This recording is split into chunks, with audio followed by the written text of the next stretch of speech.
Police, 4 shot, 2 killed in South Chicago. This was written by Eli Ong, published on September 4th, 2022 for WGNTV.com. Let's go to Chicago. 4 people were shot and 2 were killed in the South Chicago neighborhood Sunday evening. According to police, the shooting happened around 6:47 p.m. in the 8600 block of South Kingston Avenue when the 4 victims were standing on a porch in front of a residence when an unknown offender walked up to them, pulled out a handgun, and fired shots. 2 victims, a 20-year-old male and an 18-year-old male, were shot multiple times each before being taken to the University of Chicago hospital, where they were later pronounced dead.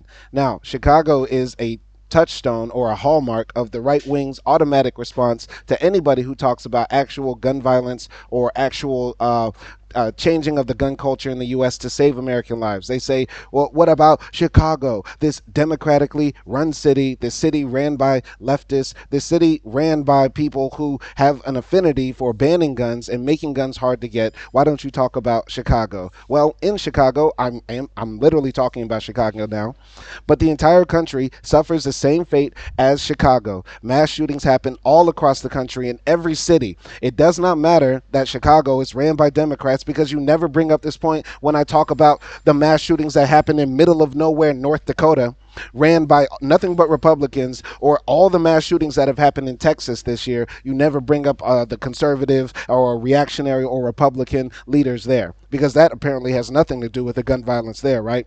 But when it comes to Chicago, now let's bring up the type of people in government. Some people will also bring up that this is an example of black on black violence or pathological black on black violence, which is not the case, because on my channel I literally cover all types of people who commit these shootings, and we should not racialize violence in the US. It does not matter if it's a black person committing the crime or having the crime committed against them, or a white person.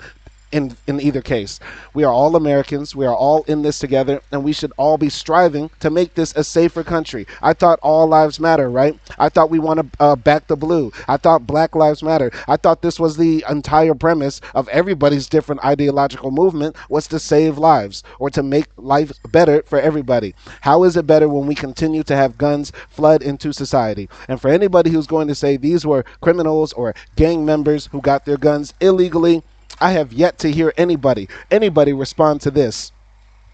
Where do illegal guns come from? Do illegal guns just fall from the sky? Are illegal guns airdropped from Russia? No, all illegal guns were once purchased legally. They have to come from a gun store. They have to be made by a gun manufacturer. Unless you're one of the small minority of people 3D printing guns yourself, most of the illegal weapons in the US have a legal source where they first came from.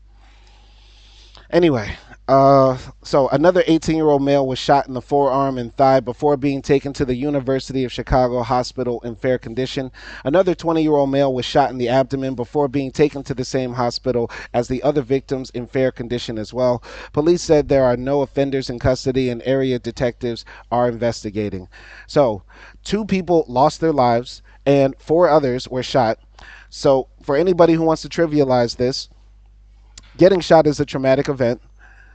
When somebody is shot, you don't know if they'll need permanent physiological, psychological therapy for the rest of their life, if they'll succumb to their injuries, if they'll be paralyzed, or if they'll have crippling medical debt. Number 2, and 2 people, young people, these were very, very young people involved in this, lost their life, and they will never have a future. They'll never be able to have kids, get married, get a new job, change their mindset, travel the world, start a business, anything like that. Thereby, there but for the grace of God go all of us, and all lives do matter, or should matter to all of us. We should be trying to make our country safer and better for everybody. Abolish the Second Amendment, get rid of the gun culture. Let's make America the place that it should be, a land of the free, and where people have the right to pursue happiness. My name is Simon Hill. Thank you for watching.